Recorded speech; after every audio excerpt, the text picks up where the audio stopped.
Bonjour à tous. Notre invité pour cette page spéciale est François Hollande. Bonjour, Monsieur le Président. Bonjour. Nous nous trouvons effectivement dans la maison natale de François Mitterrand.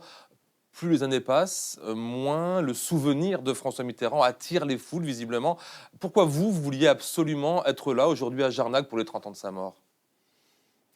François Mitterrand, c'est un homme du XXe siècle. Il est né au début des années 1910-1916, en l'occurrence, 1916. et il est mort en 1996. C'est l'homme du siècle. Le monde qu'il a connu était un monde tout à fait bouleversé de guerre mondiale, la guerre froide. Le monde que nous avons aujourd'hui est un autre monde, lui aussi bouleversé, avec ce qui se passe à nos frontières et puis Donald Trump qui vient ajouter encore son degré de provocation ou d'inquiétude. Alors, est-ce qu'il y a des leçons? C'est ça, 30 ans après. C'est pas simplement de la nostalgie. Est-ce qu'il y a des leçons En tout cas, à qu'est-ce qui vous fait tirer venir, vous, de aujourd'hui, François ici? Mitterrand? Et ce qui me conduit là, c'est de dire à des nouvelles générations, non pas de regarder une leçon d'histoire, mais de tirer un certain nombre de conclusions de ce qu'a fait François Mitterrand, de ce qu'il représente sur le plan politique. Et tout à l'heure, j'étais avec des jeunes lycéens et On va en lycéennes parler des lycéens, justement. qui avaient fait ce travail-là, qui n'ont jamais connu François Mitterrand. Et donc, moi, mon rôle, c'est de transmettre. On va en parler, mais faute de visiteurs, par exemple, le musée François Mitterrand, qui est juste à 500 mètres de nous, est fermé toute l'année, sauf de rares exceptions. Est-ce que vous comprenez que le souvenir de François Mitterrand s'estompe chez les Français? Oui, mais c'est quand même bien légitime. Et c'est pour ça qu'il est important d'exhumer ce qu'était la démarche et la pensée, l'action de François Mitterrand. Non pas pour répéter, le monde a changé, la politique a changé, mais pour essayer de voir ce qui fait la continuité de la France.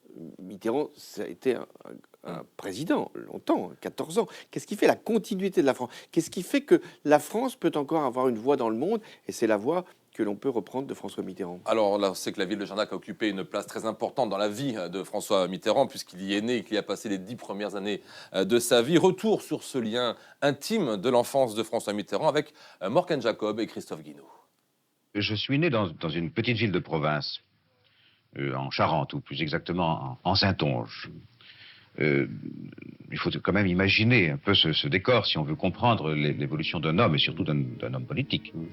Cette petite ville de province, c'est bien sûr Jarnac. Et la maison où est né celui qui deviendra président de la République, c'est la vinaigrerie de son grand-père. François Mitterrand voit le jour le 26 octobre 1916 dans cette petite chambre. On habite cette maison depuis déjà très longtemps, depuis plusieurs générations. Sa famille incarne alors la petite bourgeoisie provinciale. Ses parents sont catholiques et conservateurs, pas tout à fait dans la veine des idées que le Saintongeais fera triompher en 1981. Mais ici, son enfance est douce, heureuse. François Mitterrand, il était là. Il était où? Là? Ici, d'accord. Où se trouve le président Mitterrand? Eh bien là, ici. Quels étaient vos rapports avec lui à l'école?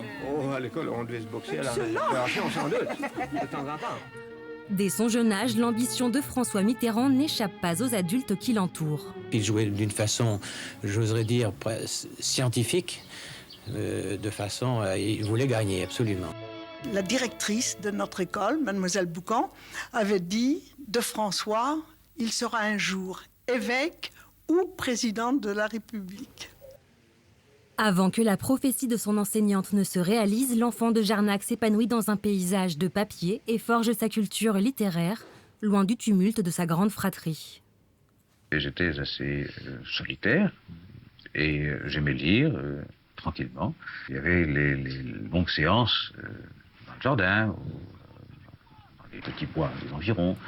C'est très agréable de passer des heures de vacances à lire dans ces conditions.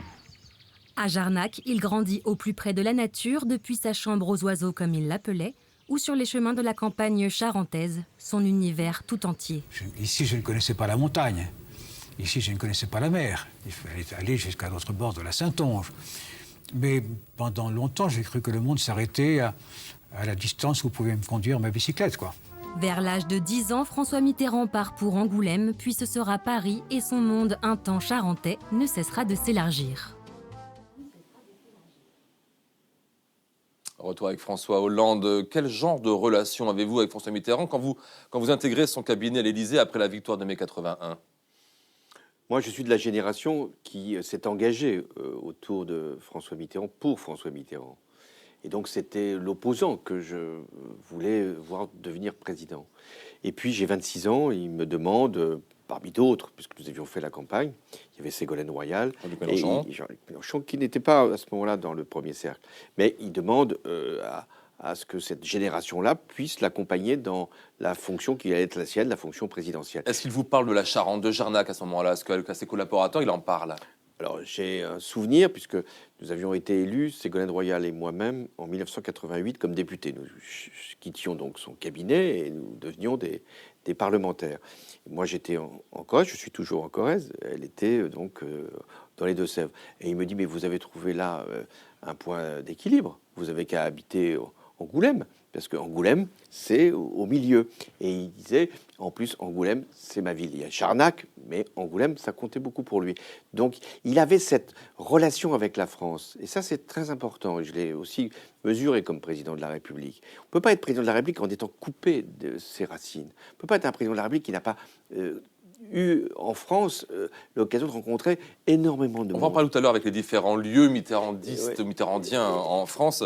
Alors vous le disiez, à 10 ans, François Mitterrand quitte Jarnac pour devenir pensionnaire du collège privé à Angoulême, à Saint-Paul. 100 ans après, des élèves de terminale de ce lycée ont travaillé sur l'itinéraire de leur illustre prédécesseur. C'est un reportage signé Lucille Marcon et Christophe Guinaud. Qui est François Mitterrand? À quel moment on a vu qu'il entrait en politique? Il va garder des contacts avec Saint-Paul ou pas? Toutes ces questions n'ont désormais plus de secret pour ses élèves. Depuis quelques semaines, une quinzaine de terminales du lycée Saint-Paul travaillent sur la vie de François Mitterrand et notamment sa scolarité ici à Angoulême entre 1926 et 1934. Étonnamment, il avait beaucoup de mal avec l'internat au début. Son frère l'a beaucoup aidé. Il disait qu'il était un piètre matheux. Il a également redoublé sa première à cause d'un loupé sur l'anglais. Puis évidemment, il a reçu une éducation extrêmement conservatrice. La Bible, il dit que ça a bercé son enfance. Un travail d'historien très enrichissant pour ces jeunes Charentais. Moi, ma vision de Mitterrand, elle était assez vague. Je savais que ça avait été un président de la République française, mais j'en savais pas énormément. Et ce projet m'a permis vraiment de découvrir ce personnage emblématique français. Durant leurs recherches, les élèves ont pu s'appuyer sur des photos de classe et des bulletins du jeune Mitterrand. Des archives précieusement conservées par un certain Jacques Baudet, ancien élève et professeur de l'établissement. J'ai eu la chance de rencontrer Jacques Baudet, qui était un ancien élève de Saint-Paul. Et grâce à lui, on a pu voir les archives et puis mettre le nez un peu dans l'histoire de Saint-Paul et l'éducation de François Mitterrand dans cet établissement. C'est assez marrant parce qu'il est en haut, un peu au milieu, et sur toutes ces classes, sur toutes ces photos de classe, c'est un peu comme ça, comme s'il dominait un peu, donc c'est assez marrant. Ce projet sur la base du volontariat fait aussi la fierté de leurs professeurs encadrantes.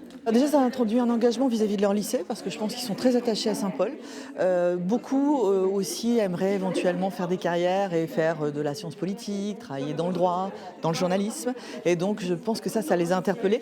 Et quelque chose qui est pas, qu'on n'a pas ressorti trop ici, c'est l'idée de fierté et de marcher vraiment dans les pas de François Mitterrand, qui est beaucoup ressorti. Et ils se disent, bah, si lui est arrivé, pourquoi pas nous? Si ces années d'internat ont laissé une profonde empreinte chez François Mitterrand, son passage entre ces murs il y a tout juste 100 ans continue d'inspirer les jeunes Charentais. De retour dans la maison natale de François Mitterrand avec notre invité spécial François Hollande. C'est rassurant de voir qu'on peut être président de la République en étant nul en anglais et en maths. Oui, c'est pas un cas général, hein, donc c'est un cas particulier. En anglais, je n'étais pas spécialement le meilleur, mais en maths, je me défendais. Le parcours de François Mitterrand, lorsqu'il quitte la Charente, c'est digne d'un roman. La guerre, les évasions du Stalag, Vichy, puis la résistance, la carrière ministérielle sous la 4e République. Quel regard vous portez sur ce parcours chaotique et romanesque? Oui, il est romanesque. Sa vie a été scandée par un certain nombre d'événements invraisemblables. Pas simplement la guerre, mais ensuite l'après-guerre. Il est devenu ministre à 30 ans. Bon. Et puis sa vie personnelle, qui est aussi romanesque. Mais il y a une constante chez le personnage, au-delà des idées qui ont pu évoluer. La constante, c'est de savoir que son destin serait non pas de devenir président de la République, même s'il y songeait suffisamment tôt pour y parvenir, mais que ce serait la politique. Et c'est ce que ces jeunes, finalement, ont découvert, qu'un élève d'un lycée, qui n'était pas forcément le meilleur des élèves, qui n'était pas forcément de la meilleure des familles, au sens de celles qui pouvaient prétendre, eh bien, pouvait devenir président de la République. Vous parlez de Constante, pourtant, il y a eu un glissement de François Mitterrand vers la gauche au fur et à mesure de sa vie, dans les années d'après-guerre. Lui qui a été proche de l'action française de Charles Maurras dans les années 30, comment on explique Alors, c'est vrai qu'il y a une évolution. Il est, avant la guerre, proche, disons, des idées, non pas royalistes, parce qu'il ne l'était pas, mais conservatrices, c'est bien rappelé. Et puis, il y a le passage à Vichy, peu de temps, mais suffisamment pour en être à un moment l'acteur même secondaire. Et puis, il y a la résistance, il y a l'après-guerre, et donc il y a la découverte de ce que va être l'engagement social et socialiste. Il ne vient pas au socialisme tout de suite, il vient par un enchaînement de circonstances et par une volonté. Mais quand je disais une constante, c'est le courage. C'est un homme courageux à chacune de ces étapes. Alors François Mitterrand s'est éteint le 8 janvier 1996 à l'âge de 79 ans, quelques mois seulement après la fin de son second mandat. Chaque année dans le cimetière de Jarnac, un hommage lui est rendu. 30 ans après, une question se pose bien sûr. Que reste-t-il du souvenir de François Mitterrand aujourd'hui? Nicolas Ferraud, Christophe Guilou. Un simple caveau familial pour un homme entré dans l'histoire. En 30 ans, Jérôme Royer et Marie Poirier n'ont jamais manqué une cérémonie en hommage à François Mitterrand. Fiers, comme beaucoup de Jarnacais, d'avoir eu un enfant du pays comme président. Il était très à l'écoute. Quand on lui parlait, il était très attentif à ce qu'on disait. François Mitterrand venait très régulièrement à Jarnac, et la commune, la République est faite par la commune, et la commune c'est Jarnac. Il a dit souvent qu'il aurait tant aimé que la France ressemblât à Jarnac en fait. Un musée réunit les cadeaux qui lui ont été offerts au cours de sa vie politique, mais les visites se sont taries, il n'est plus ouvert qu'occasionnellement. Pour le maire, l'homme politique disparaît au profit de l'homme de lettres et de l'Européen convaincu. Le monde a en tête cette fameuse photo où ils sont les mains dans la main avec Helmut Kohl. C'est une image prégnante, tout comme lorsqu'on a abattu le mur. Ça reste dans la mémoire de tous les Européens. Tout au long de sa carrière, François Mitterrand revenait sur ses terres à Jarnac. Sa maison natale était pour lui un lieu de repos et de lecture. Il y retrouvait ses racines. C'est une vraie maison de famille dans laquelle rien n'a changé. Le président disait « j'y retrouve les mêmes décors, les mêmes parfums ». Sa maison accueille 2800 visiteurs à l'année. Pour la plupart, ce sont des convaincus, des nostalgiques de la victoire du 10 mai 1981. Son intelligence, voilà ce qui reste du président. Sa culture, que ce soit littéraire, historique, géographique, ce que peut garder comme souvenir, c'est cet homme qui connaissait particulièrement bien son pays. De Saintonge à Paris, en passant par le Morvan ou les Landes, François Mitterrand le disait lui-même « Je suis un paysan », comprenez, un amoureux de son pays. François Hollande, que reste-t-il de François Mitterrand aujourd'hui dans la vie politique française? Il reste d'abord des lois qui ont changé la vie. C'était le slogan, mais ça a été la réalité. La retraite, le temps de travail, les lois Auroux, et puis l'abolition de la peine de mort. Enfin, on connaît tout ça. Mais ce qui reste de François Mitterrand, c'est aussi un engagement européen qui, lui, n'a pas varié. On a vu cette photo, cette fameuse photo de François Mitterrand dans la main avec Helmut Kohl à Verdun. Comment l'Europe pouvait-elle réagir après l'effondrement du mur de Berlin? Il n'y avait pas de risque de guerre qui pouvait de nouveau ressurgir. Et le dernier mot de François Mitterrand, qu'on reprend souvent lorsqu'on évoque sa mémoire, et qui est un avertissement qu'il lance au Parlement européen, nous sommes en 1995, et il dit « Attention, vous avez connu une période de paix, eh bien sachez bien », et il parle de l'homme du XXe siècle qu'il est, le nationalisme, c'est la guerre. Et quand on entend cette phrase aujourd'hui, elle prend tout son écho. Et comment y répondre? Par l'Europe, et c'est le choix qu'il a fait. Alors, il y a Jarnac, mais aussi la bergerie de Latch, dans les Landes, ou la Roche de Solutré, en Bourgogne, autant de lieux marqués à jamais par l'empreinte de François Mitterrand. Quelle est, selon vous, la plus importante, la plus personnelle? Je crois que la plus politique, c'est la Nièvre. Il n'aurait rien été. Son fief politique. S'il n'avait pas été député de la Nièvre au lendemain de la Seconde Guerre mondiale. Le lieu qui lui est le plus cher, je pense que c'est ici. On est toujours lié à son enfance. On n'échappe pas à son enfance. On est du pays de son enfance. Et il rappelait l'odeur même de ce lieu-là. Et enfin, le lieu où il était sans doute le plus heureux, c'est Alatsch. François Mitterrand a fait 2 mandats de président de la République. Est-ce que c'est une chose à laquelle vous pensez en vous rasant le matin, sachant que vous n'en avez fait qu'un jusqu'à présent et que vous êtes toujours dans le jeu politique depuis votre élection aux législatives? Il n'y a aucun président qui fera 14 ans de mandat, ce qu'a fait Mitterrand. Est-ce que le second mandat est à la hauteur du premier? C'est rarement le cas. Est-ce qu'il est possible de revenir président après l'avoir été? Ça ne s'est jamais produit. Mais rien n'est impossible. Merci beaucoup François Hollande d'avoir été notre invité pour cette page spéciale sur les 30 ans de la mort de François Mitterrand. Retour à l'information nationale et internationale avec vous, Hélène Drouet.